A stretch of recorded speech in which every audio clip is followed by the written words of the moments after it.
안녕하세요. 여러분, 착하게 살면 복이 온다는 말이 있잖아요. 저희에게 복이 온 것 같아서 너무나 감격스러운 마음에 이렇게 적게 됐어요. 저는 굉장히 강하게 살았던 남자입니다. 어릴 때부터 정말로 말로 다 표현하기 힘들 정도로 찢어지게 가난한 집에서 살았어요. 애초에 태어날 때부터 가난했다면 가난의 그 비참함을 잘 몰랐을 거예요. 저희 가족은 아버지가 사업을 하실 때까지만 해도 굉장히 잘 살았거든요. 잠실 큰 아파트에서 저희 가족들이 부족한 것 없이 항상 신제품이 나오면 저희 집에 가장 먼저 도착을 했었습니다. 친구들도 저희 집에만 오면 신기한 물건들이 많다고 정말로 대단하다고 극찬을 해줄 정도였어요. 저로서는 그게 굉장히 의기양양하게 느껴졌고 항상 학교를 가도 제가 주인공이니까 자랑하기 급급했습니다. 그런데 그 생활은 딱 초등학교 4학년 때까지였습니다. 제가 4학년이 되자마자 저희 아버지가 쓰러지셨어요. 뇌졸중으로 아예 말이랑 의사소통을 못하게 된 것입니다. 한 기업의 사장이 그렇게 되니까 당연히 기업은 어떻게 됐겠어요. 말도 할 것 없이 그냥 폭삭 망해버렸습니다. 저는 이 사실이 믿기지 않아서 어안이 벙벙했을 뿐입니다. 강철 같은 우리 아빠였기 때문에 그래도 다시 일어나겠지. 우리 아빠니까, 우리 아빠는 정말로 대단한 사람이니까 하면서 그냥 미쳤던 것 같아요. 그런데 아니었습니다. 아버지가 쓰러지자마자 그 틈을 노려서 동업자는 아버지 명의로 어마어마한 빚을 지고 도망을 간 것이었어요. 평소에 아버지가 그들에게 정말 잘해줬는데 사람 고마운 줄도 모르고 쓰러지니까 자기들 먹고 살겠다고 얼마 남지 않은 회사의 자금들을 싹 들고 도망간 것입니다. 아버지는 겨우 재활을 해서 말할 수 있게 되었고 다른 사람들과도 소통을 할 수 있었는데 그 이후에 이 사실을 알게 되고 다시 한번 쓰러지셨어요. 평생 일궈놓은 회사가 쫄딱 망하고 동업자마저 아버지가 쓰러졌을 때 병문안도 안 하고 회사 일하느라 그런 줄 알았는데 알고 보니까 회사 돈 들고 도망갔다는 이야기를 들었을 때 충격이 크셨나 봅니다. 결국 혈관이 터지고 만 것입니다. 아버지는 그렇게 두 번 쓰러지신 이후에 사망을 하셨습니다. 이건 아니었어요. 아빠가 이렇게 일찍 죽으면 안 된다고 얼마나 소리치며 울었는지 모릅니다. 아빠가 돌아가시자마자 엄마는 급한 대로 잠실 아파트를 팔고 그 돈으로 빚 남은 것을 갚고 하니까 돈 한 푼 남은 것이 없더라고요. 미치겠다 싶었어요. 이걸 어떻게 하나, 어떻게 살아야 하나 하면서 머리가 복잡했습니다. 초등학교를 가자마자 저희 집이 망했다는 소문이 학교에 쫙 퍼진 건지 애들은 저를 보자마자 한마디씩 하며 괴롭히기 시작했습니다. 야, 너네 아빠 쓰러져서 집 쫄딱 망했다며? 어떻게 하냐? 이제 너한테 빨아먹을 꿀 없겠다. 이거나 먹어라. 그때 얼마나 제 심정이 비참했는지 몰라요. 막 심장이 떨리고 무엇이라 설명할 수 없는 분노와 열등감이 제 머리 위로 솟아오르기 시작했습니다. 이걸 어떻게 하지 하면서 속을 부글부글 끓이고 있을 때 엄마가 오면서 저에게 말했어요. 종식아, 우리 집 망했어.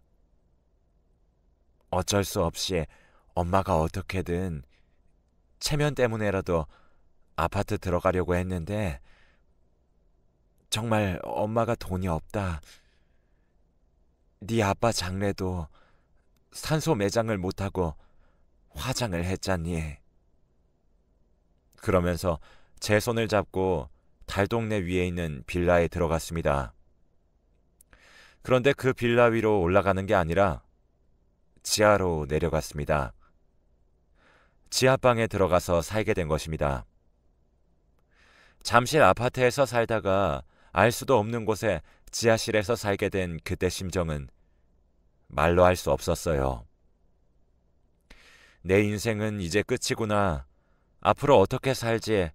이런 생각이 정말로 끊임없이 들었습니다. 초등학생이었던 제가 뭘 할 수 있겠어요? 할 수 있는 것은 아무것도 없었습니다. 중학교 올라가자마자 학교에서 왕따를 당하기 시작했어요.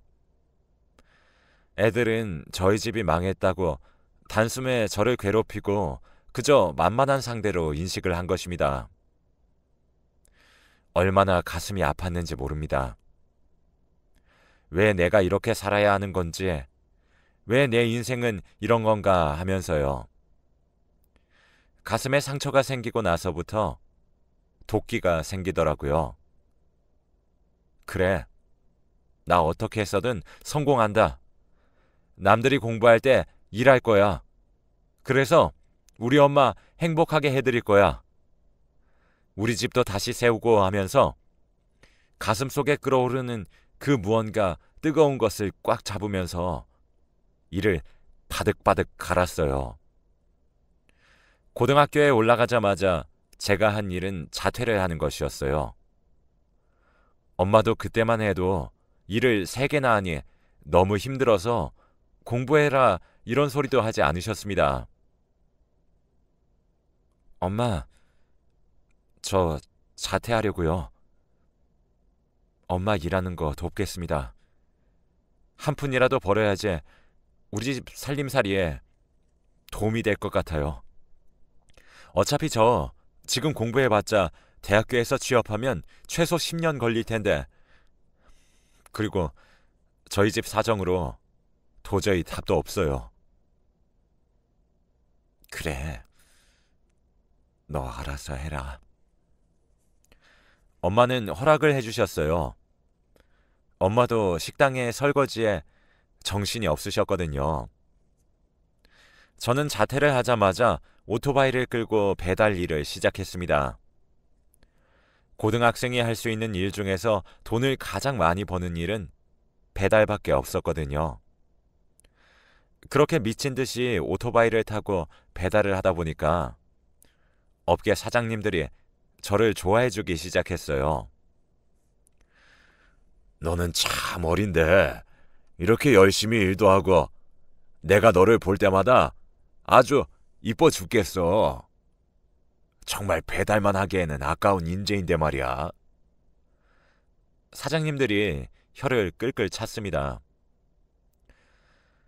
그래요, 사장님. 저는 원래 꿈도 많고 하고 싶은 것도 많은 청년 중에 한 사람이었는데 지금은 바보가 됐네요. 그래도 우리 가족을 위해서, 돌아가신 아버지의 빈자리를 채우기 위해서 장남인 제가 목숨 걸고 일을 해야 하지 않겠습니까? 남자로 태어났으면 책임감을 가지고 살아야죠. 사장님은 저의 얘기를 듣고 기특하다며 그날 일당을 더 얹어서 주셨어요. 하여튼 일을 그렇게 열심히 하면서 살다 보니까 어느새 시간은 5년이라는 시간이 지나 있더라고요. 동생들은 다 커서 타 지역으로 공장에 취업을 하게 됐고, 어머니께서도 이제는 자식들 다 키우고 내 인생 살고 싶다고, 너무 힘들다고 하면서 재혼을 하셨어요.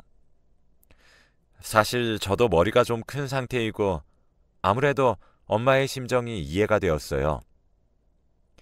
여자 혼자서 남편과 사별하고 애들 키우는데 얼마나 힘들었겠어요. 엄마, 이제 우리 다 키웠으니까 엄마 하고 싶은 거 하고 사랑하면서 살라고 가끔 연락하며 보자고 하면서 엄마의 재혼을 허락했습니다.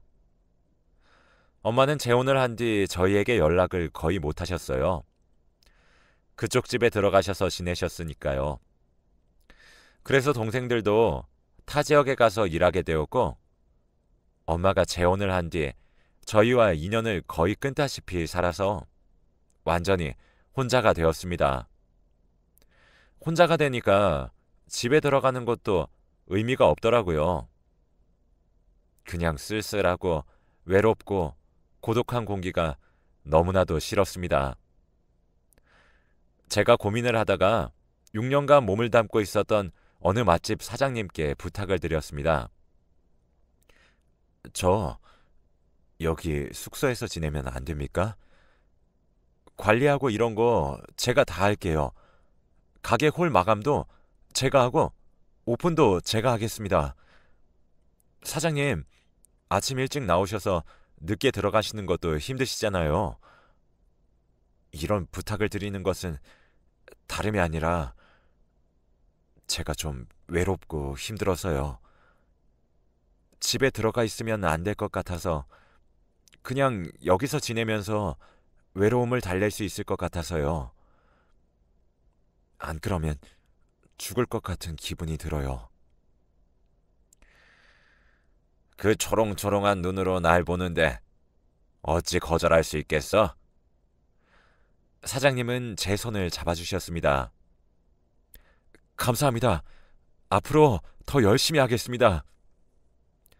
그렇게 가게 안쪽에 작은 쪽방에서 잠을 자고 사장님급으로 전부 다 컨트롤하면서 일을 배웠습니다. 배달만 했던 제가 들어가서 짜장면부터 시작해서 탕수육 만드는 법을 하나씩 배우기 시작했습니다. 그래도 오랫동안 배우다 보니까 대충 어떻게 만드는지 금방금방 기술을 익힐 수 있었고 부쩍 좋았어요. 그래, 이렇게 하면 되는구나 하고요. 그래서 주방장님이 없을 때는 제가 짬뽕을 만들기도 하면서 점점 그 가게에 대해 알아가게 되었습니다. 중국집에 대해서 마스터를 하고 있었다는 표현이 맞을 것 같네요. 하여튼 그렇게 일을 배우다 보니까 어느새 사장님과 비등비등한 수준이 되었어요. 그런데 그때 사장님께서 암에 걸리신 겁니다. 대장암 3기라는 판정을 받으신 것이었어요. 사장님이 암에 걸렸다는 소식을 듣자마자 사장님 자식들이 전부 다 이제 일을 그만두라고 짜장면집 안 해도 되지 않냐고 그것 때문에 스트레스 받아서 이렇게 고통스러워하는 것 같다고 하면서 사장님에게 말을 했어요. 결국 몸이 악화되어서 더 이상 일어나지 못하게 된 사장님은 가게를 처분하려고 생각을 하고 있었어요. 그때 저에게 말을 하시더라고요. 자네도 언제까지 배달 일만 할 수 없고 언젠가 밥 벌어먹고 살만한 기술을 익혀야 하니까 이 가게를 인수하는 게 어떤가? 자네는 굉장히 성실하기도 하고 또 뭐 하나를 하면 둘을 배우니 이 가게를 잘 이끌어 나갈 수 있을 거네. 내가 이 일을 한 지도 오래되었으니까 최대한 어렵지 않게 인수해 주겠네. 저는 그 말을 듣는 순간 굉장히 혹하게 되었습니다. 그래도 나도 이렇게 살 수는 없지. 그동안 일도 많이 배우고 여기서 먹고 자고 하면서 이 사업의 생태계를 알았으니까 한번 도전해보자. 그래서 있는 돈 없는 돈 다 끌어모아서 인수를 받았어요. 그런데 참 웃긴 게 처음에는 제가 짜장면집을 인수하고 나서 장사가 굉장히 잘 되었어요. 아무래도 제가 서비스도 많이 드리고 엄청 살갑게 하면서 이런저런 이야기도 하면서 사람들이랑 대화를 나누니 단골도 계속 생기고 저 보러 오는 사람들도 있었어요. 그런데 이런 꽃길은 오래가지는 않더라고요. 제 가게 앞에 프랜차이즈 가게가 생긴 겁니다. 그때부터 제가 큰 타격을 입게 된 것입니다. 원래 매출보다도 50%도 안 되게 나오고 있었고, 쉬는 날이어도 월급이 나가니까 그 걱정에 미칠 듯이 괴로웠습니다. 이렇게 힘들면 그만두자 싶어서 극단적 선택을 하려고 생각한 적도 있었어요. 그런데 그때 저의 그런 힘듦을 눈치챈 교회분들이 단체로 식사를 주말마다 오셔서 해주시고, 그래서 제가 겨우겨우 살아가게 되었습니다. 힘들 때 남들에게 도움받고서 구사일생을 한 경험이 생기다 보니까 저도 생각을 하게 된 것 같아요. 그래, 누군가 힘들면 나도 내가 힘들어도 기꺼이 도와주자. 상부상조가 길이다 하면서요.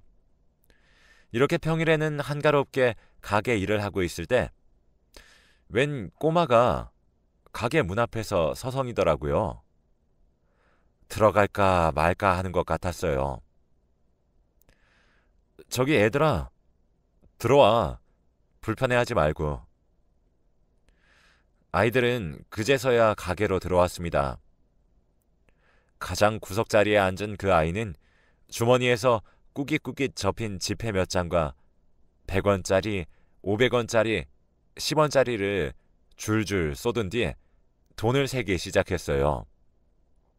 그리고 나서 저에게 그 돈을 주면서 짜장면 한 그릇을 달라고 하는 것입니다. 처음에는 무슨 일인가 싶었어요. 알겠다고 하면서 짜장면을 만들어서 저는 부모님 오시면 짜장면을 더 시켜 먹으려는 건가 싶었습니다. 그렇게 짜장면 한 그릇을 만들어서 그 아이 앞에 내놓았습니다. 아이들 중에 첫째로 보이는 아이는 침을 꼴깍 삼키면서 얘기를 하더군요. 형은 배 안 고프니까 니네들 많이 먹어. 그러면서 동생들 먹는 모습을 지켜보더라고요. 동생들은 형이 짜장면을 먹고 싶어 하는지 아닌지 신경 쓰지도 않고 맛있다고 하면서 허겁지겁 먹더라고요. 저는 그 모습을 보자마자 눈치챘어요. 부모님이 나중에 오시는 게 아니라 애들이 돈이 없어서 짜장면 한 그릇으로 나누어 먹는 거구나 하고 말입니다. 저는 바로 주방으로 갔습니다. 그리고 간짜장 3그릇을 만들어서 나왔습니다. 이렇게 그릇을 들고 아이들에게 다가가 얘기를 건넸어요. 니네들 너무 사이가 좋아 보여서 사장님이 이거 공짜로 주는 거다. 어쩜 그렇게 사이가 좋니? 이거 먹고 앞으로 짜장면 먹고 싶으면 절대로 앞에서 기웃거리지 말고 당당하게 와서 짜장면 달라고 사장님한테 말해. 돈 안 받을 테니까. 감사합니다. 아이들은 짜장면을 흡입하기 시작했어요. 그 중에 못 먹는 아이가 한 명 있었어요. 그 아이는 첫째였습니다. 감사해서 어떻게 먹어요? 저희에게 이렇게 따뜻한 음식을 준 분이 없어요.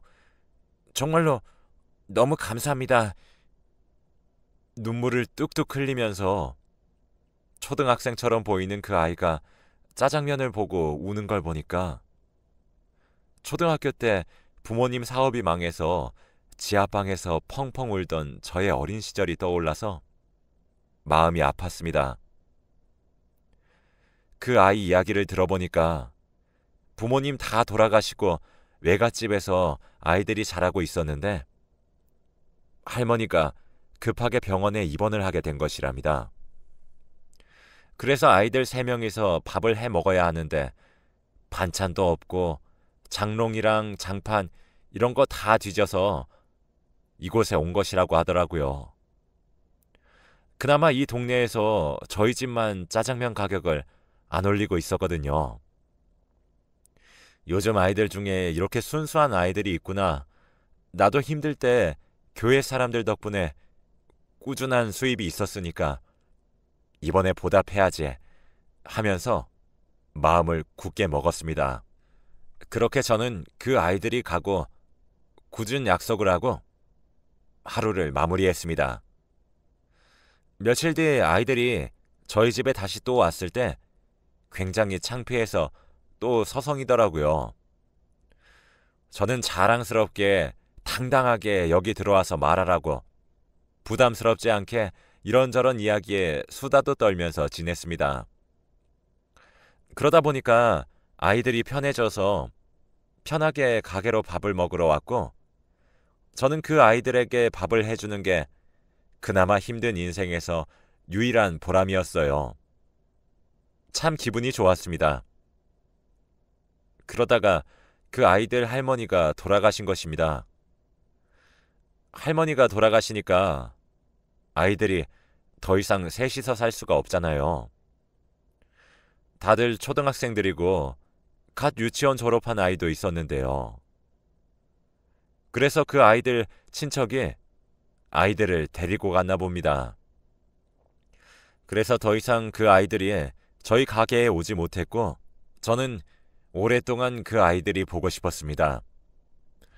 아이들이 떠나고 제 마음이 얼마나 외로웠으면 그 아이들이 꿈에 나오기도 했습니다. 어디선가 잘 살고 있겠지. 좋은 아이들이니 뭉치면 이 세상 어떤 일도 두려울 것이 없을 거야 하면서요. 그렇게 저도 그 아이들에 대한 생각을 접고 가게를 다시 하기 시작했어요. 다행히 단골 손님들이 그래도 꾸준히 찾아주신 덕분에 앞에 새로 생긴 중국집 때문에 망할 뻔한 저희 가게가 정말 구사일생으로 다시 일어나게 되었고, 망하지 않고 버틸 수 있게 되었어요. 고등학교 때부터 일을 하기 시작했으니까 엄청 오랜 시간 동안 가게에서 숙식하면서 집도 없이 살았거든요. 그렇게 다 퍼주고 저는 남은 것이 하나도 없이 살다 보니까 10년이 흘렀는데도 제 수중에 남는 게 없었습니다. 장가도 가야 하고 시기를 놓쳐서 뭘 할 수도 없고 큰일 났다 싶었어요. 그런데 참 그렇게 마음이 힘들 때 누군가 저에게 찾아온 것입니다. 저희 가게에 한 번 왔었던 손님이 제가 인상이 너무 좋다고 관심이 있다고 그 말하려고 찾아온 것이었어요. 얼마나 놀랐는지요. 나를 좋아해주는 사람이 있구나. 아니, 어떻게 이런 일이 있을 수 있나 싶었습니다. 아니다 했지만 그래도 제가 좋다고 하니까 전 바로 그 마음을 받았어요. 그렇게 교제를 시작했는데 한 달 정도 지났을까요? 제가 잠깐 동생 집에 가서 하룻밤 자고 다시 가게로 왔을 때 가게 안이 쑥대밭이 되어 있었습니다. 저는 당장 가게 쪽방에 있던 금고를 찾았어요. 그런데 그 금고가 없는 것입니다. 금고의 존재를 알고 있는 사람은 그 여자뿐이었어요. 제가 사귀던 여자요. 이번에 월세집 계약을 할 때 주인이 권리금을 달라고 해서 제가 3천만 원 모은 것을 꺼내놓은 것이었거든요. 얼마나 억장이 무너졌겠어요. 경찰에 신고를 했는데 그 여자가 범인이 맞기는 한데 이미 도망을 간 상태라고 하는 것입니다. 10년 동안 일을 하면서 한 번도 가게 문을 닫은 적이 없었는데 저는 가게 문을 닫고 안에서 깡소주를 마시면서 아픈 속을 더 아프게 하고 있었습니다. 그런데 그때 가게 앞으로 장정 3명이 와 있는 겁니다. 그리고 가게 문을 두들기는데 뭔가 싶었습니다. 그 남자들 중 한 명이 얘기를 시작하더군요.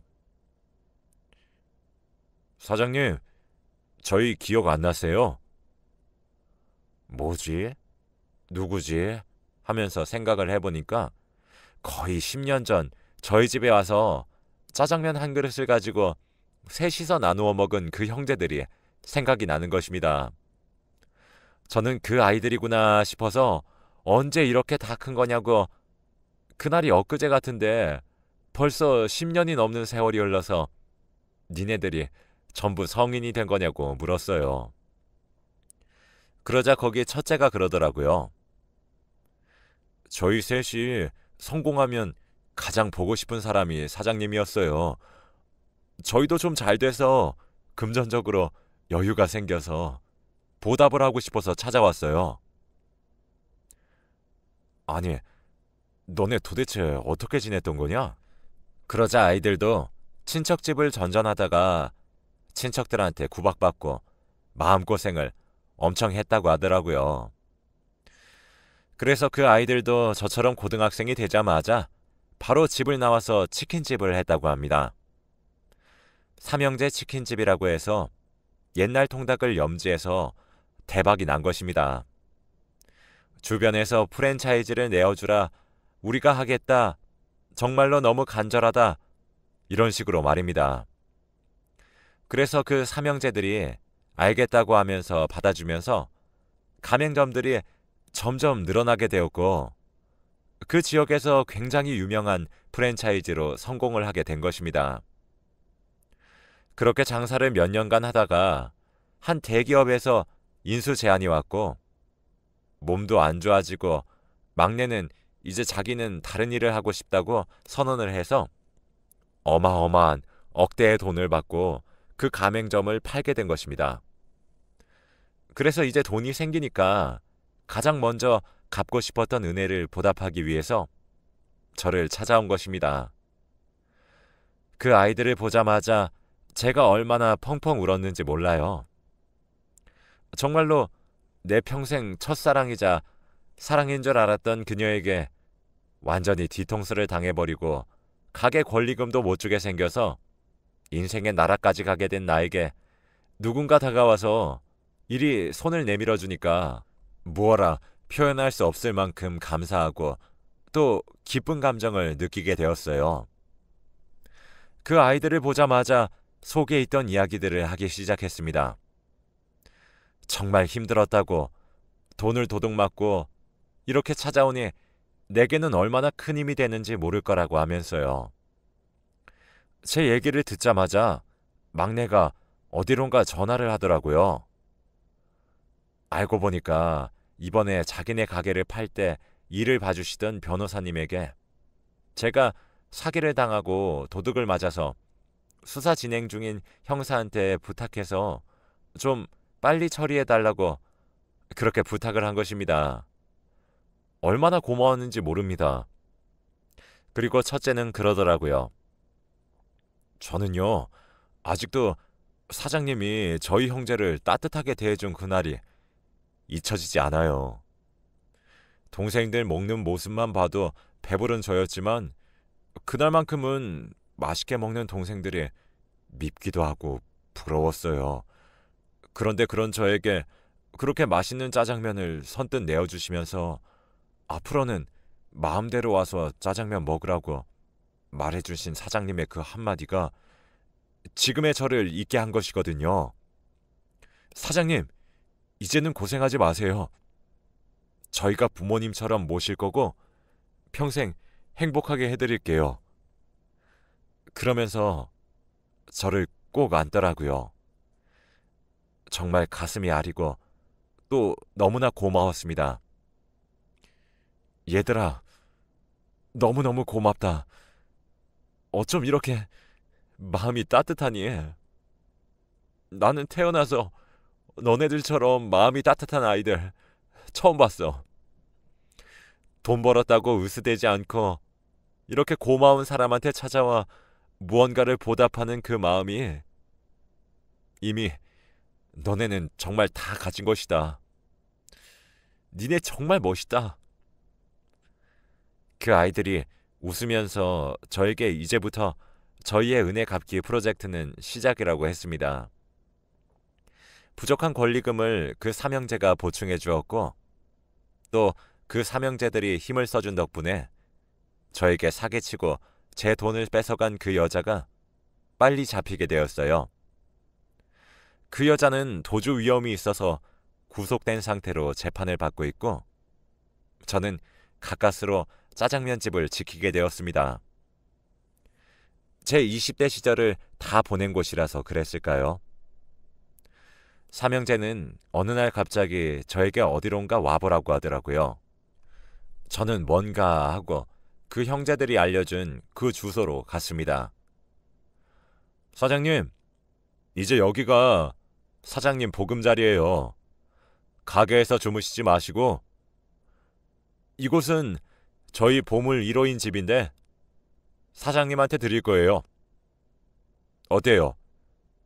가게 손님이 열 아들 안 부럽죠? 제가 허리가 아프고 이런 것을 아니까 어찌어찌 황토집을 지을 수 있을 그런 곳을 구했더라고요. 예전부터 제가 애들한테 짜장면집 망하면 황토집 짓고 그렇게 살 것이라고 했는데 그 이야기를 기억하고 그 집을 선물한 것입니다. 얼마나 감동을 받았는지 정말로 눈물이 끊임없이 나왔어요. 아이들은 이제는 양아버지라고 불러도 되냐고, 우리 인생이 얼마나 외롭냐고 서로에게 기대면서 그렇게 힘내며 살자고 하더군요. 앞으로 모으는 돈은 사장님을 위해서 쓸 거고, 또 저처럼 들어오는 아이들이 있으면 그 아이들을 위해 보답해 줄 거예요. 그렇게 저는 그 삼형제에게 어마어마한 보답을 받게 되었습니다. 인생 잘못 사는 것 같지 않다고, 보람 있다고 저는 미소를 지었습니다. 저는 지금 건강이 많이 안 좋아져서 짜장면집을 잠시 접고 요양도 할 겸 그 삼형제와 전국을 돌아다니면서 도움이 필요한 달동네 아이들이나 아니면 기초수급자 아이들을 위해 푸드트럭으로 짜장면 만드는 일을 하고 있어요. 봉사로 그렇게 짜장면 푸드트럭을 운영하고 있습니다. 참 감회가 새롭더라고요. 내가 도와준 아이들이 재벌이 되어서 이제 나와 함께 봉사도 다니고 베풀 줄 아는 사람이 된 것이요. 그래서 정말 행복했습니다. 그 아이들과 함께라서 뭐라 설명할 수 없을 정도로 마음 뜨거운 그런 게 올라왔어요.